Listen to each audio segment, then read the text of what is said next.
They rolled me to the hospital pickup lane at noon, that bright curb where balloons bob and minivans glide and nobody looks long at the person without a ride. A nurse tucked my discharge papers into a thin blue folder, adjusted the tape across my chest, and set a plastic cup of water on my walker. I called my son, Caleb. He answered on speaker. Dishes and music clattered behind him. He said he and Sloan were tied up and I should just call a taxi. I told the nurse I'd be fine, because I've spent years making it easy for other people to leave. When she went inside, I stood in hospital socks with white rubber grips, a drooping grocery store bouquet in my fist, and tried to swallow the part of me that still believed a son shows up. I opened the rideshare app, watched the price surge twice, and canceled. My apartment is 2 miles if you cut behind the hardware store and the old tracks. I've walked farther on worse days. The problem wasn't distance. It was the feeling that I'd been moved to the optional column of my own family. I started walking. The afternoon air tasted like hot metal and rain. Buses sighed and exhaled heat in my face. Somewhere a food truck burned onions and the smell made the world tilt. So I sat and counted 4 breaths in and 6 out like the physical therapist taught me and told my legs to be smart. A small crowd gathered near the hardware store under a vinyl banner that read, "Home Front Builders." Iron sawhorses, stacks of 2x4s, coffee in dented silver urns, a clipboard station for sign-ups. Hammers tapped in the parking lot, raising a practice wall for photos. Channel 9 had a camera crew drifting between tables, collecting quick interviews about a rebuild across town. I eased onto a folding chair to let my pulse settle and tried not to feel like a stray dog looking for shade. "Art?" someone called. Mick O'Connor, an old service buddy, walked over wearing the grin of a man who still believes in better punchlines. He took in the bracelet, the folder, the flowers. He moved in to hug, adjusted, and just squeezed my shoulder. "You look like you picked a fight with a zipper," he said. "It won," I told him. His eyes softened in the quiet way men's eyes do when they notice the thing you're trying not to say. "Where's your ride?" he asked. "Taking a scenic route," I said. He nodded like he spoke pride as a second language. "Sit, hand out nails. Let us make a big deal out of somebody else for a minute." I did. The young reporter hovered with the mic down. "Can we tape a line about why vets show up?" she asked. I told her to keep the camera on the family and the work, and she nodded. A kid with a cartoon backpack pointed at my bracelet and asked if I'd won a prize. "It means I'm not supposed to sprint," I said. He ran a victory lap anyway and accepted water like a medal. The camera drifted past and caught me laughing. It's strange how being seen by strangers can feel like mercy when your own people can't be bothered. When the reporter finally clipped the mic on, I heard myself say, "Because sometimes the only ride you get is each other." She smiled like she recognized the sentence from somewhere in her own life. My phone buzzed. Jenna, my daughter, texted from 2 states over. "Are you home yet? Want me to call a car?" I typed, "Almost there," and stared until the screen dimmed. Was I protecting her from worry? Or protecting the thin strip of dignity I had left? A volunteer named Louise Hart, tiny, silver-haired, clipboard like a shield, watched me stand too slowly. "Bus stop's a block away," she said. "I'll walk you." I waved her off, then waved her back. Pride is armor. It keeps the spear out and the help out too. In the end, she walked with me. She made sure I sat near the front of the bus and told the driver I was fresh out of surgery. As we pulled away, the city performed its small rituals, a barber with the door propped open, a landscaper asleep on mulch bags, a father and daughter sharing fries. I touched the bracelet and traced the raised letters with my thumb. We passed the Channel 9 van headed downtown, decals flashing in the sun. The reporter waved from behind the glass like we were already acquaintances. I didn't know it then, but a few seconds of me counting screws at a folding table would be stitched into the human interest segment that night. And I also didn't know how loud a few seconds of my face could be inside a house that should have been the safest place in the world for me. Near my stop, Louise pressed a business card into my palm. "You need anything? Ask for Louise at Cedargate," she said. "I am small but extremely loud." I promised I'd sit the second I got upstairs. I climbed the 3 shallow steps to my building one at a time, hand on the rail, breaths counted like a metronome. The lobby smelled like lemon cleaner and old carpet. The elevator hesitated, then sighed closed. In my apartment, I set the wilted bouquet in a chipped pitcher, smoothed my discharge papers, and laid the bracelet on the counter like a witness. I heated soup I didn't want and watched steam curl from the pot.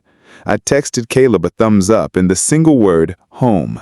He hearted it and sent confetti, fireworks over an empty stadium. On the table, my old field notebook waited beside a dulled pencil. I wrote the date, then 2 lines. Discharged at noon. Told to call a taxi. I drew a small square beside each sentence. I didn't know that this small habit, document, date, box, would become the backbone of what came next. If you've ever gone through something like this, drop a comment. I'm listening.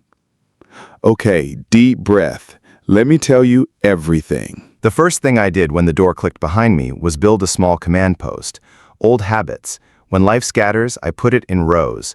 I pulled out the card table, wiped a pale line through the dust, and set it under the window where the light told the truth.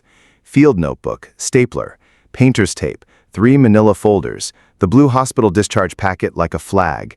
The kettle rattled. Tea I didn't really want went into the chipped mug I use when I need a clear head. Mail would tell me where the ground had shifted. My box had been empty for a week, but bills don't learn patience. I logged into Cedargate's HOA portal, cheerful green logo, chirpy copy, and a red banner I'd never seen before barked, "Late, $75 fee." Autopay had kept me invisible for years. The ledger showed, payment received, manual check, processed by office. A tiny camera icon winked from the margin. I clicked it. A scanned check resolved. My name, my address, and a signature that looked like mine if I'd signed on a bus over potholes. The memo line read, "Assessment, per board plan. The L and Lawson slouched. Mine stands square, chiseled by decades of forms.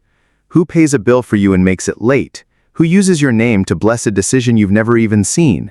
I printed the image, taped it into the notebook, and wrote along the margin, "Request front-back image, confirm check number, confirm source account." Then I called the bank. The rep read my mailing address on file, and my stomach went cold. It wasn't my apartment. It was a private mailbox across town, Suite 217 at Parcel Hub on Farlow Avenue, updated 3 weeks ago, online. I asked her to add phone alerts for any profile changes, to send duplicate paper statements to my apartment, and to flag my account so no address changes could be processed without a call to me. She agreed, added secondary email alerts, and gave me a reference number. I boxed the number neatly in my notebook. Next, I filed an online request with the Postal Service to cancel any forwarding tied to my name. The confirmation promised a letter to my address of record, which would have been darkly funny if it weren't precise. Then I called Parcel Hub. "Donna speaking," the woman said. Solid voice, no drama. I explained and asked whether anyone had opened a box in my name. She put me on a brief hold, came back, and read the line that tightened everything inside me. Mailbox 217, primary holder, Arthur Lawson. Authorized receiver, Sloan Lawson. She offered to email the authorization card. 30 seconds later it arrived. My name scrawled in one box, Sloan's neatly printed in another, the date stamped 2 days before my surgery. I thanked her, asked for a pickup log if they could legally share it, and wrote Donna, Parcel Hub, at the top of my mail folder. I created 3 folders and labeled them with a thick marker, Mail, HOA, Bank. In Mail went Donna's PDF and the headers. In Bank I noted the time of my call, the rep's name, the address change date, and the alerts we added. In HOA, I placed the check copy with a sticky that said, "Who delivered this? Who processed it?" After a rest and a slow count of breaths, I took the elevator to the office downstairs. Luis, same small general from the build site, looked up from a clipboard and grinned. "Made it home?" she asked. I showed her the bracelet and the notebook. When I mentioned the late fee and the manual check, her smile dropped into a thin, businesslike line. "Put everything in writing," she said. "Copy me. If it touches the association, it's going to live on paper." Back upstairs, I downloaded every HOA statement for the past year and highlighted anything tagged manual, office, or assessment. I wrote a short request to the management company, care of Nate Rivers, asking for copies of any proxies or forms bearing my name, plus the date and method of delivery for each.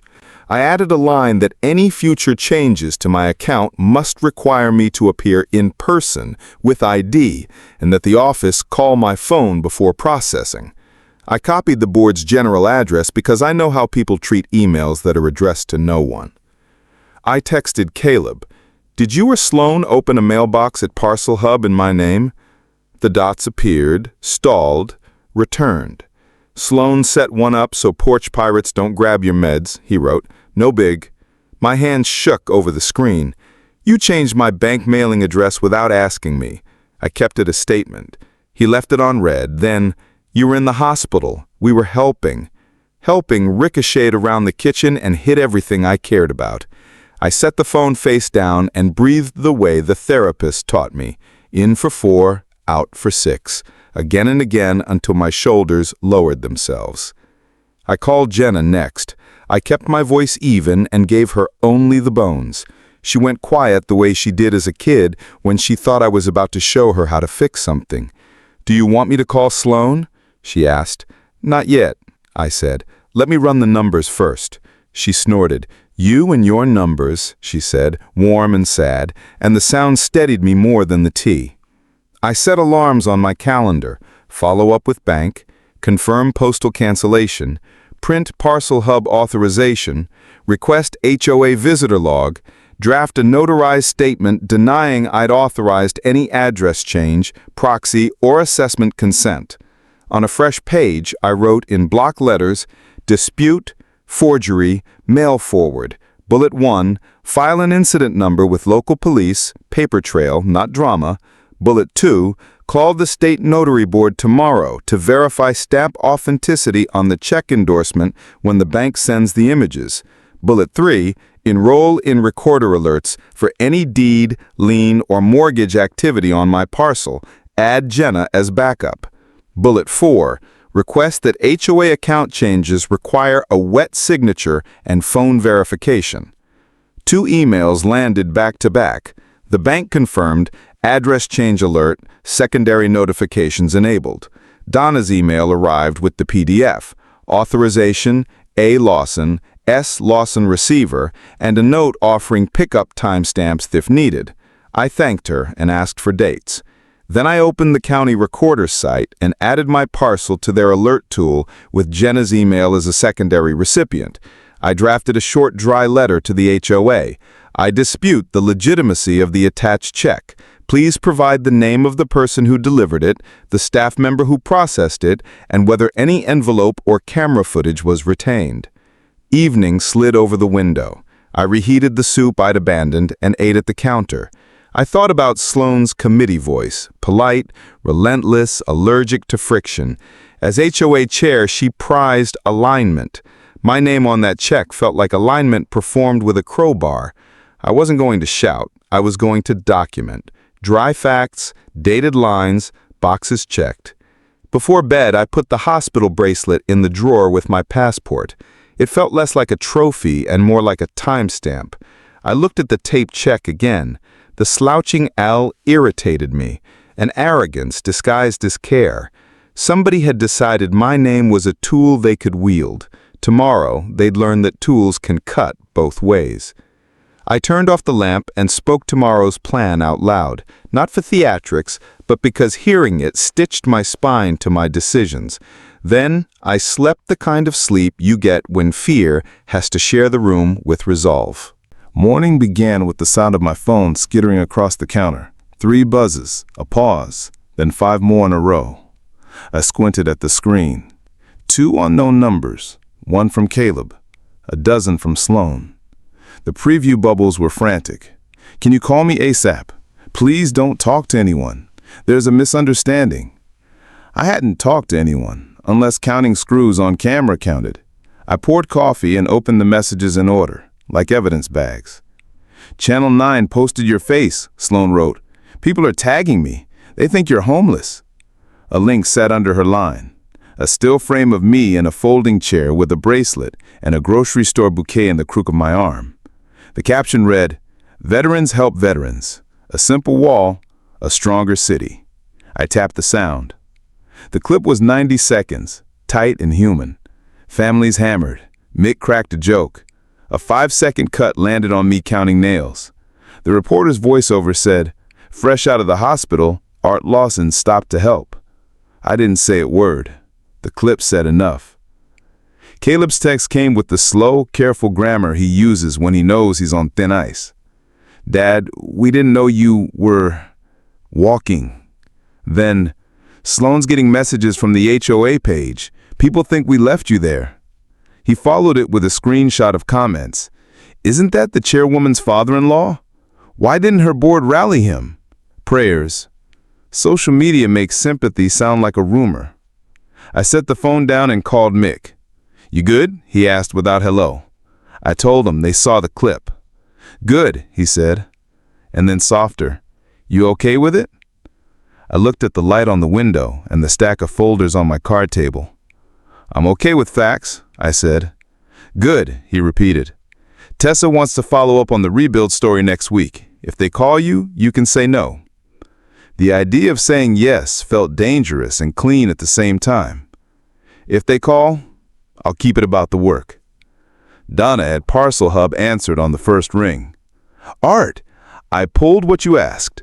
Her voice made a small space feel like a front porch. She had a pickup log. 3 packages signed for under my mailbox number, twice by S. Lawson, once by Caleb L. She offered to print signature images and timestamp receipts. "We'll only release to law enforcement without a subpoena," she said. "But I can send you our policy and a notarized statement that the box exists with those authorizations." Policy, statement, 2 of my favorite nouns. She sent both. Ava came into my life because Louise slid a printed flyer under my door. Free legal clinic, tenants, seniors, veterans. When? 2 to 6 p.m. I called the number and left a message that said, as if I were speaking to a ledger, "I need to make a sworn statement about mail and a forged check." Ava called back within an hour. She asked for bullet points and listened as I read from my notebook. "You have the bones," she said. "We'll put muscle on them.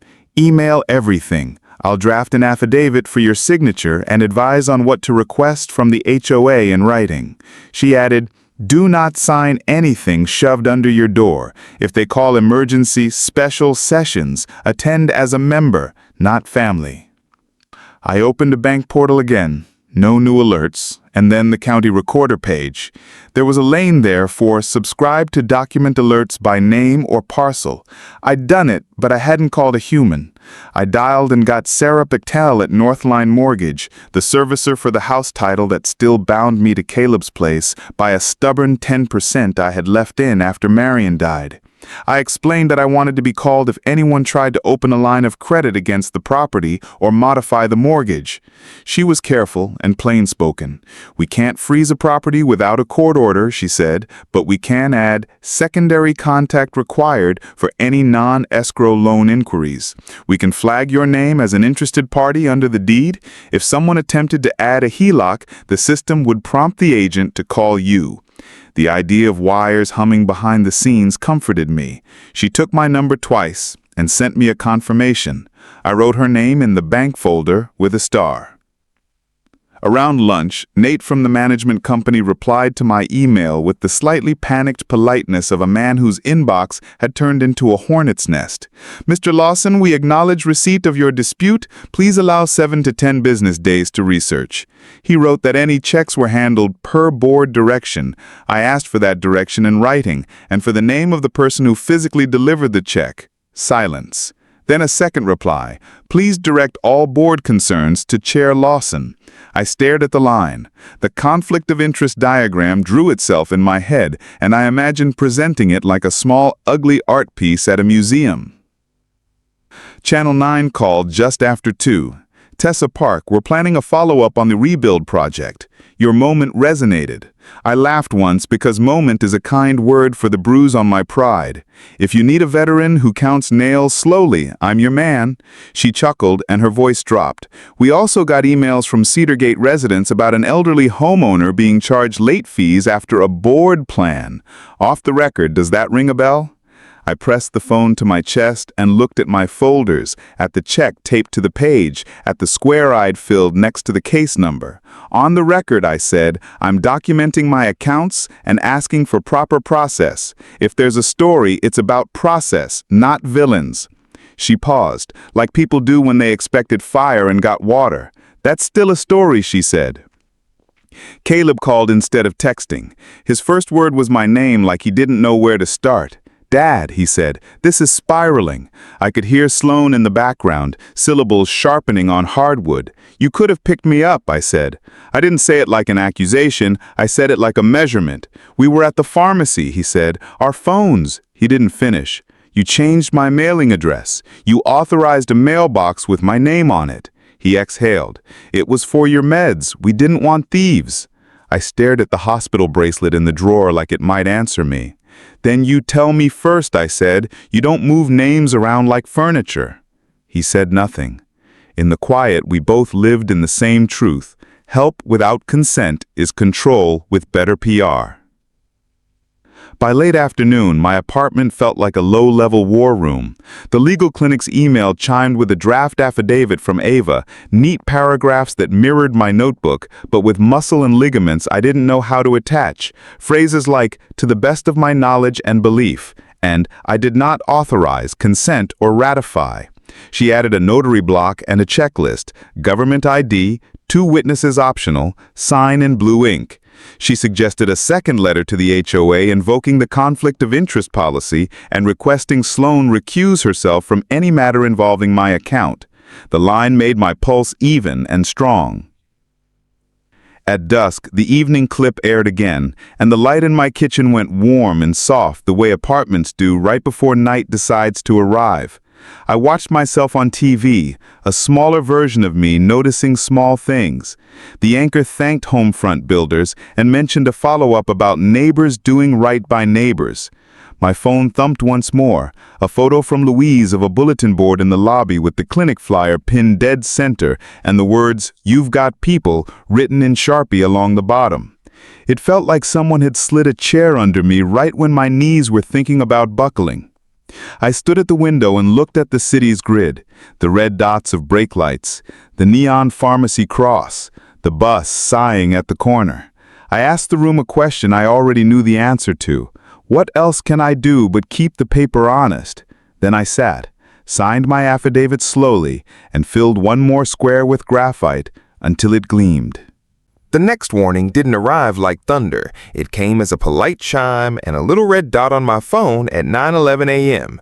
North Line mortgage alert, secondary contact required. I tapped it, and as if she'd been waiting with her finger on the dial, Sarah Patel called. "Mr. Lawson," she said, voice steady as a ruler, "our system flagged a home equity line inquiry tied to your property. Because of your secondary contact note, I'm calling before anything proceeds." I wrote the time, 09:11, in my notebook and asked for the lender. "Summit First Credit," she said. "Initial phone inquiry, no application yet. Our hold means they can't advance without speaking to you." I asked what they need even to try. "Both deed owners on the line or a notarized power of attorney," she said. "We show no POA on file." I told her there wasn't one and there wouldn't be. She logged my refusal and gave me a reference number. I drew a square next to it and filled it in until the graphite shone. When I hung up, the quiet in my apartment changed shape, less like abandonment, more like room to move. I texted Jenna. Bank called. Attempted HELOC blocked, all calm. She sent a row of fireworks, and then, because she's my child, documented. I snapped a photo of the page with the timestamps and sent it. She replied with a heart and one word: breathe. I turned back to the HOA folder. Overnight, Nate had finally coughed up a PDF labeled Proxy Authorization Lawson. Third-generation scan, edges gray, but a notary stamp sat in the lower right, the circular kind with an eagle that always looks like it's judging you. The commission number was crisp, 1748296. The date under the signature said I'd signed 3 months ago in a city I hadn't visited in a decade. The signature matched the same slouching imitation from the check. Whoever did this knew my name and thought that was the same thing as knowing me. I called the state notary board. "Investigations, Paula Green," a voice said. "Warm, but all business." I read her the commission number and date.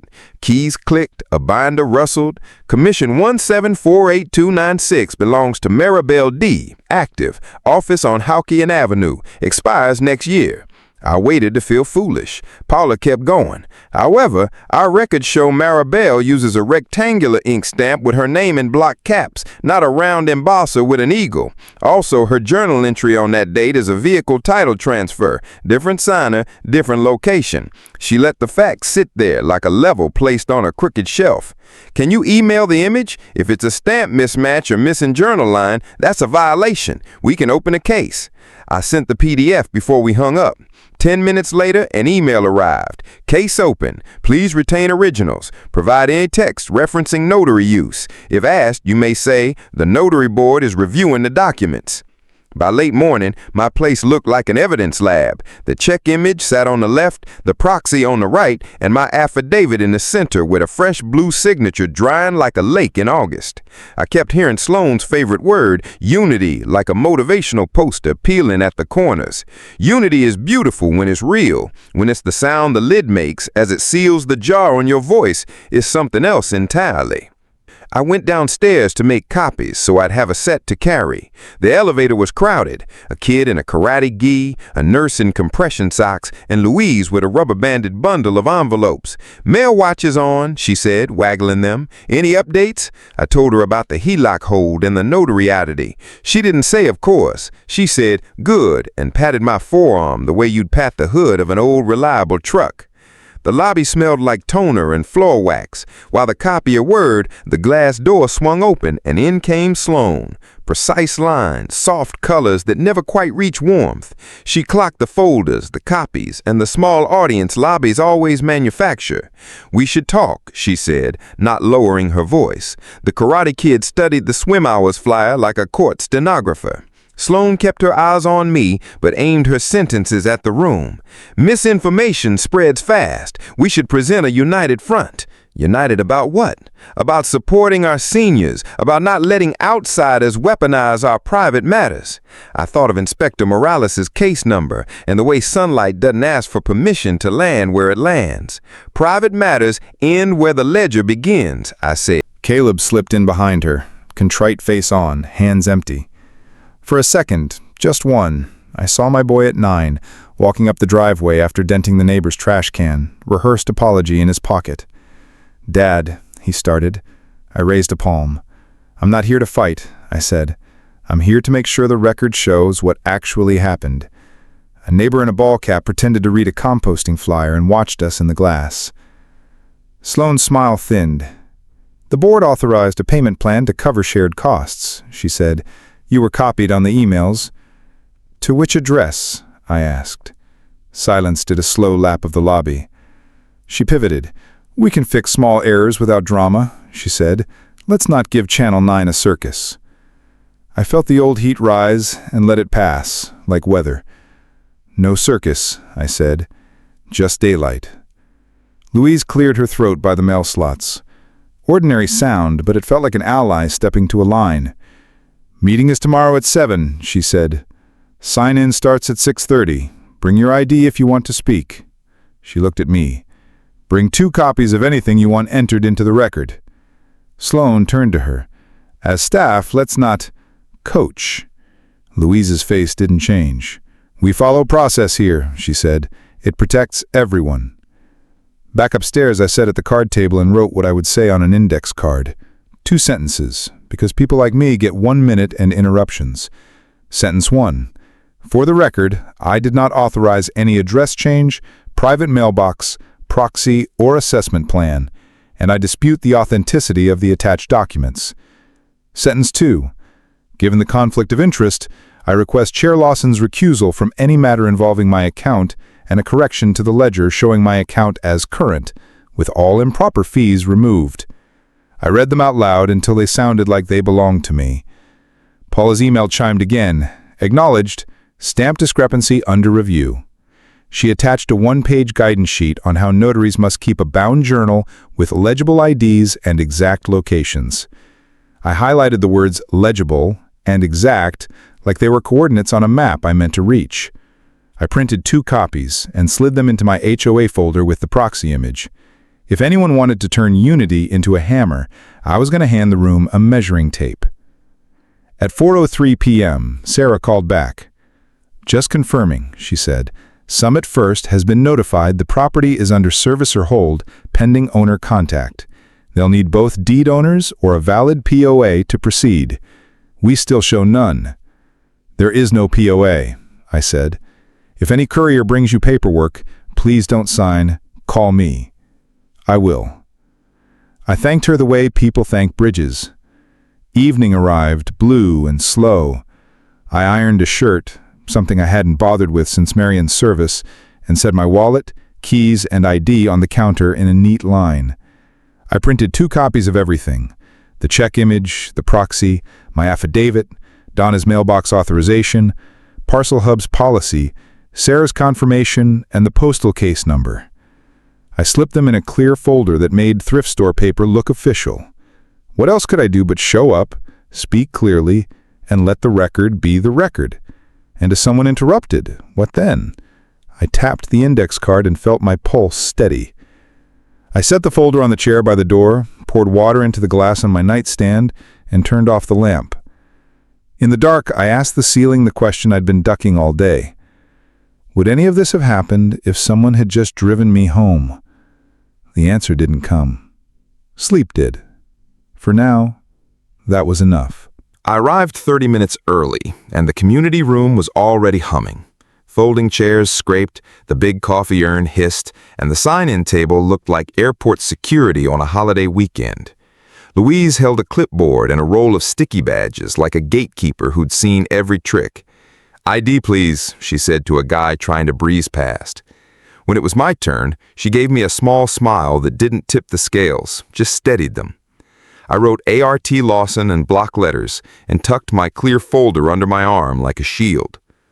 The room had the faint detergent smell of school cafeterias and old arguments. Posters about pet etiquette and barbecue rules lined the corkboard. Up front, a banner read Cedar Gate HOA, regular meeting. A clean gavel sat near the microphone. Sloan arranged agendas in perfect stacks, voice clipped low to Nate as they reviewed bullet points. Caleb stood at the back with his hands in his pockets, tracing a pattern in the carpet with his shoe. Mark Benton, the vice chair with a face like a granite countertop, collected proxies from a line that moved slower than truth. At 7 sharp, Sloan took the chair and rapped the gavel once. "I call this meeting to order," she said. "Please silence your phones." A few people lifted theirs anyway, cameras rolling but pointed at their knees. She launched into the usual ritual, approve minutes, adopt agenda, until a woman in a denim jacket raised her hand. "Point of order," she said, using the phrase like a key. "Before adoption, I'd like to add an item under new business, conflict of interest policy clarification." A murmur rippled. Sloan's smile thinned. "Duly noted," she said. "Any other additions?" Louise's pen flicked. The agenda adopted itself with a chorus of ayes and a few official-sounding ayes of people who liked the taste of process. Open forum came next, 5 minutes per speaker. My heart kept tempo against my ribs. Was I ready to speak without anger? When my turn came, I stepped to the mic with my index card and my palms dry only because I'd pressed them to my pants twice. "For the record," I read, keeping my voice in its lane, "I did not authorize any address change, private mailbox, proxy, or assessment plan, and I dispute the authenticity of the attached documents." I held up the clear folder. Louise was ready with a basket. I placed 2 copies in, one for the board, one for the manager. Given the conflict of interest, I request Chair Lawson's recusal from any matter involving my account, and a correction to the ledger showing my account as current with all improper fees removed. I didn't look at Caleb. I looked at the gavel like it might tell me whether rules were furniture or load-bearing beams. The room was very quiet in the way rooms get quiet when something real has been put on the table. Sloane leaned forward, chair voice loaded. "Thank you, Art," she said, the word thank you bending under the weight of everything it carried. "The board will review your concerns. For now, we'll keep comments general." Mark cleared his throat, the polite speed bump that keeps a car from taking flight. "Madam Chair," he said, "before we proceed, policy requires us to address recusal if a board member's immediate family is directly implicated in an item before the board." He looked at the banner like he was reading the letters for the first time. "Given Mr. Lawson's request and the documents, I move that the chair recuse herself from items relating to his account and designate the vice chair to preside over that portion." You could hear the coffee urn thinking. Someone in the third row said, "Second," quickly, as if embarrassment might outrun process if they didn't move fast.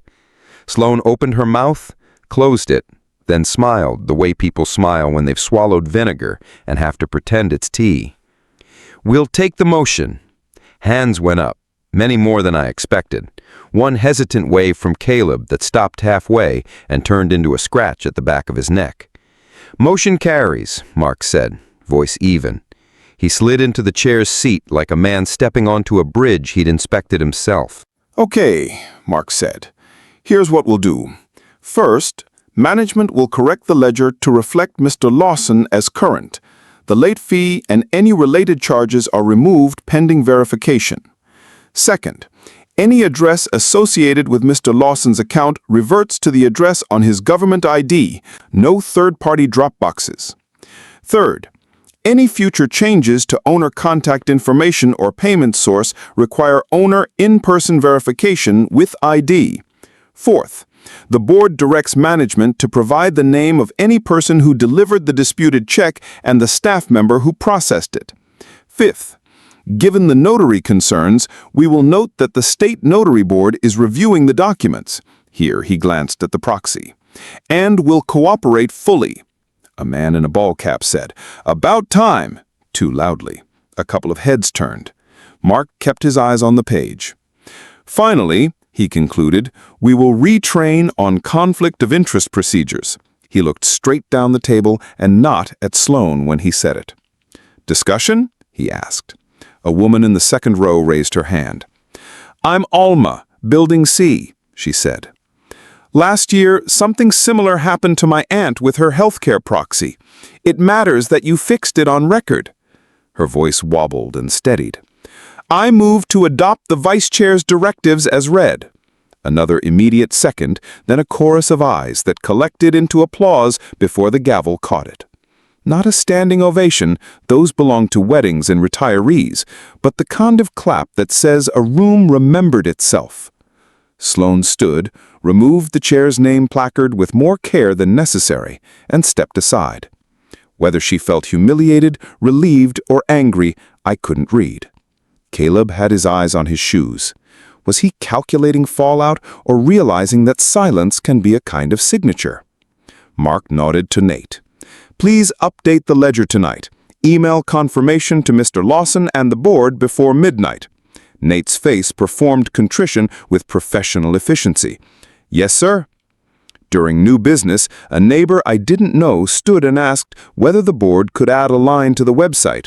"If you assist a senior homeowner, please involve them directly." The room laughed, the good kind. Someone else suggested the association add recorder alerts instructions to the next newsletter. The gavel didn't have to work hard. Everyone wanted to go home with the sense that the floor was closer to level than when they arrived. When public comment closed, Mark returned the gavel to Sloane. She didn't reach for it right away. She folded her hands, nails immaculate, and spoke into the mic at half volume.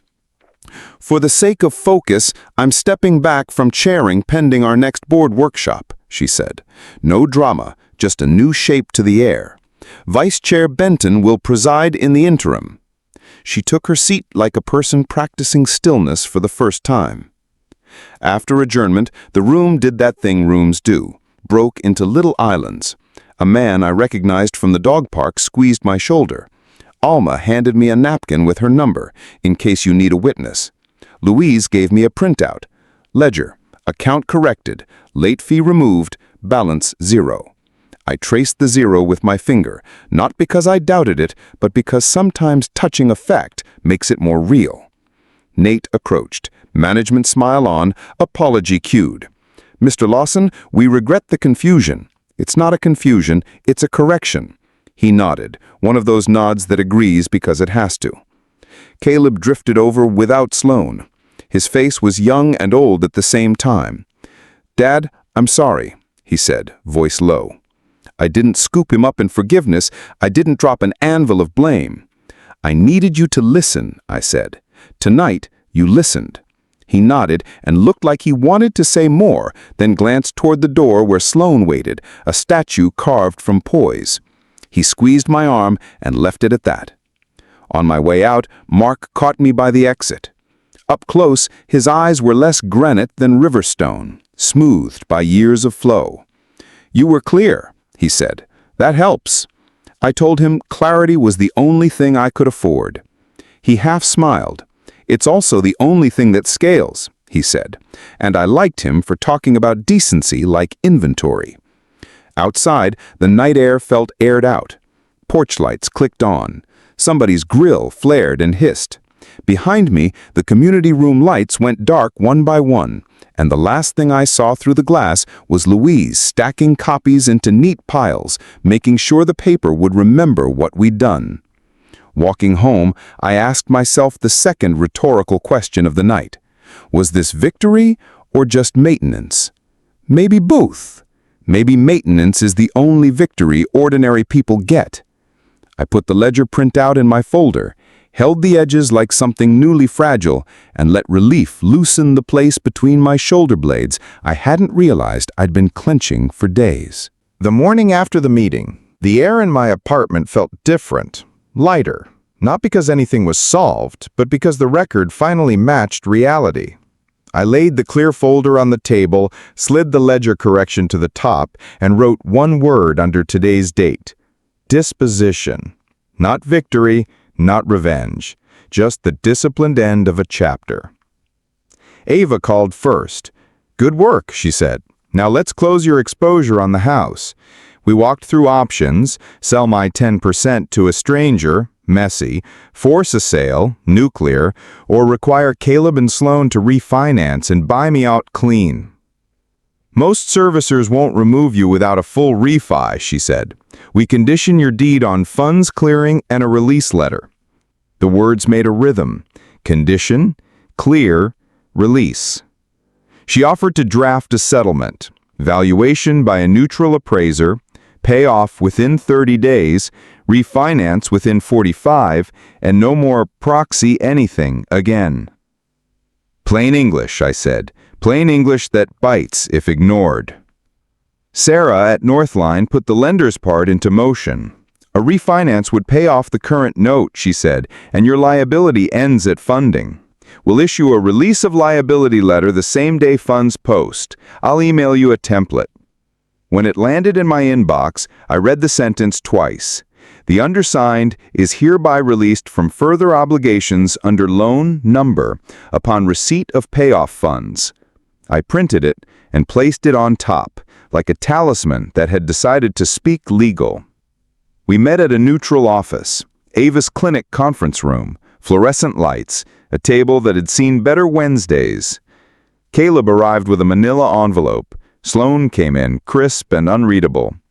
A licensed appraiser's report sat between us. 3 comparables, adjustments for a tired roof and a good school district. The number wasn't generous or cruel. It was a number a person could live with. Ava slid the settlement across. Funds wire on acceptance, she said. Mr. Lawson signs a quitclaim deed to your names only once funds hit and Northline confirms the refinance is cleared to close. Upon funding, Northline issues the release. Plain English, teeth included. Caleb's signature wobbled a little. He studied mine when I signed the settlement acknowledgement and didn't flinch. Sloane kept her eyes on the taper like it might tell her a different story if she stared long enough. "We'll need your house key," she said, finally, voice neutral. "At funding," I replied. She nodded once, learned the shape of the word boundary, and didn't argue with it. 2 days later, Sarah called with the kind of smile you can hear. "Refinance approved, closing Friday," she said. "We have wire instructions from the title company. You'll get your proceeds by cashier's check or direct deposit, your choice." I chose the check, something to hold, to fold, to put under a lamp and study for a minute before it became numbers again. Friday came. We met at the title office where coffee always tastes like cardboard and pens are chained to counters. A runner from the lender set a thick stack in front of Caleb and Sloane. Signatures bloomed.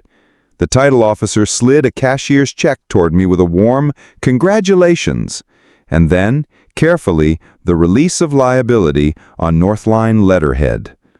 I touched the paper like you touch a loved one's shoulder when words aren't enough. I handed over my key, not as surrender, but as proof that a door had closed properly. At the Western County Recorder, the clerk wore a sweater with daisies and stamped documents with the cheer of a person who likes beginnings and endings. The quitclaim deed went across the glass. The stamp thumped, filed, like a small drum. I asked for 2 certified copies, paid cash, and tucked them into a fresh manila envelope. Outside, I took a photo of the courthouse steps and texted it to Jenna with a single word: "Done." She replied with a voice memo I saved and listened to 3 times. "Proud of you, Dad." The other threads tightened neatly. Paula from the notary board emailed that the stamp mismatch and journal gap triggered a formal notice. "We've issued a letter of inquiry," she wrote. "If the notary cannot cure the discrepancy, discipline follows." I didn't dance. I filed the email and wrote a square next to notary, notice issued, then shaded it in until it gleamed. Inspector Morales called to say the mail case remained open. Parcel Hub had provided policies and an affidavit that my box existed with authorizations, which would help if anything further surfaced. "No confrontations," she reminded me. "Let the paper do the work." Let the paper do the work. I underlined it twice. Channel 9 aired the rebuild follow-up, and true to her word, Tessa kept me small. A wide pan of volunteers. A line about neighbors correcting course. A quiet note that Cedargate updated its procedures to protect seniors. No villains, just process. It felt right, like watching rain reach the places it was always meant to go. There were conversations that didn't fit on paper. Caleb and I walked once around the block, where the sidewalks remember every stroller and skinned knee they've ever carried. He said sorry, the way people say, "I should have known better." And I nodded, the way people nod when they believe you've learned the hard part. We shook hands over a diner breakfast and decided to try being 2 adult men with the same last name before we attempted anything like father and son again. Sloane did not join us. Later, she sent a single-line text. "Thank you for being clear." I wrote back, "I wish it hadn't required clarity." We left it there. At home, I dismantled the command post. The card table folded with a sigh. The notebook slid onto the shelf. I left one thing up, the index card from the meeting, taped to the wall like a small creed. Before I slept, I put the hospital bracelet in the same drawer as the recorder receipts, the release letter, and a photo of Marion from a summer picnic where the pears were so ripe they embarrassed the plates. I whispered a thought to the dark. Readiness over revenge. It didn't sound like weakness anymore. It sounded like a way to keep breathing when people you love forget how to carry your name with both hands. What was I supposed to do? Pretend it never happened? Or burn it all down? Neither. I chose the mile-long road in between and walked it, one documented step at a time. It turns out that's still a way home. Now that the dust has settled, The apartment is back to its small, faithful sounds. The kettle sighing, the elevator humming its old song, traffic washing the windows at dusk. I can finally admit something without flinching. Part of why it hurts so much is because I still want to be picked up at the curb by my own kid. There's a childishness to that wanting, and there's nothing wrong with that. You don't age out of needing to feel chosen. But I learned something steadier than anger this time. Paper can be a form of love. Love for the life you built. Love for the person you promised to keep safe, even if that person is you. A ledger corrected, a release letter printed, a key handed over at the right moment. They're not trophies. They're the way you tell your future self, I watched out for us. I didn't get justice with a capital J. I got boundaries, receipts, and a clear record. That's the kind of justice ordinary people can actually spend. Caleb and I aren't a movie ending. We're two men with a calendar and a diner that knows our orders. Sloan and I are polite, and that might be the most adult thing either of us can be right now. Louise waves when I pass the office. Ava won't let me leave her clinic without taking home extra cookies. Sarah sends an occasional one-line check-in. People made this gentler. If you're sitting with your own stock of messy papers, I hope you hear this like a hand on your shoulder. You're allowed to protect yourself. You're allowed to ask the room to be as honest as you are. Readiness over revenge. It doesn't change the past, but it makes the next morning livable. And sometimes that's the miracle.